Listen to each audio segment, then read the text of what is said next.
दोस्तों, हम सबने बचपन में 9 ग्रहों की कहानी पढ़ी है। प्लूटो को सौरमंडल का सबसे छोटा और सबसे ज्यादा दूरी वाला ग्रह बताया जाता है। धार्मिक मान्यता के अनुसार आज भी 9 ग्रह हैं और उनकी पूजा की जाती है, पर किताबों में हमें सिर्फ 8 ग्रहों का जिक्र होता है, क्योंकि 26 अगस्त 2006 को प्लूटो को ग्रह की श्रेणी से हटा दिया गया और उसे बोनस ग्रह करार दे दिया गया। दोस्तों, आइए जानते हैं कि अंधेरे के देवता से 9वें ग्रह का ताज क्यों छीन लिया गया और इसकी कहानी क्या है। प्लूटो की खोज साल 1930 में हुई थी। खगोल शास्त्री क्लाइड डब्ल्यू टोम्बा ने अमेरिका में एरिजोना की नोबल ऑब्जर्वेटरी के दौरान इसकी पहचान की और ठीक उसी समय इंटरनेशनल एस्ट्रोनॉमिकल यूनियन ने इसे 9वें ग्रह के रूप में मान्यता दे दी। करीब 76 सालों तक इसे एक ग्रह के रूप में ही माना जाता रहा। इसके नाम के पीछे की कहानी भी दिलचस्प है। जब इसे नाम देने की बारी आई तो वैज्ञानिकों ने लोगों से सुझाव मांगे। अभी ऑक्सफोर्ड ऑफ लंदन में 11वीं की छात्रा रही वेंसिया बर्नू ने प्लूटो नाम सुझाया। उन्होंने कहा कि रोम में अंधेरे के देवता को प्लूटो कहते हैं। यह ग्रह सौरमंडल के अंधेरे में परिक्रमा करता है, इसलिए इसका नाम प्लूटो ही रखा जाए। वैज्ञानिकों ने भी इस पर मोहर लगा दी थी। प्लूटो की खोज के 62 साल बाद तक वैज्ञानिक कोई दूसरा पिंड नहीं खोज पाए। हालांकि 1990 के दशक में खगोल वैज्ञानिकों को सौरमंडल में ऐसी कई चीजें मिलने लगी जो प्लूटो की तरह ही थी।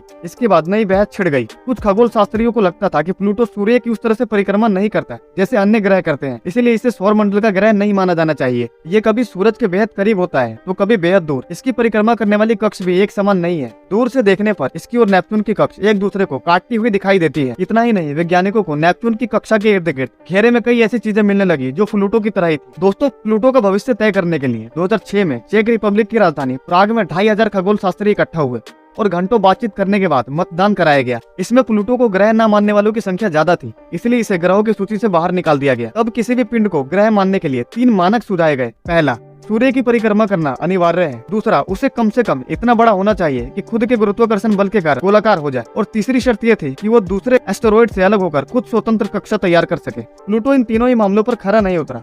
हालांकि अभी भी तमाम खगोल शास्त्री मानते हैं कि उसे ग्रह का दर्जा छीनना गलत था और उसे फिर से ये मान्यता दी जानी चाहिए। वैसे दोस्तों, आपका इस बारे में क्या कहना है मुझे कमेंट कर सकते हैं और वीडियो अच्छी लगी हो तो वीडियो को लाइक और चैनल को सब्सक्राइब करें।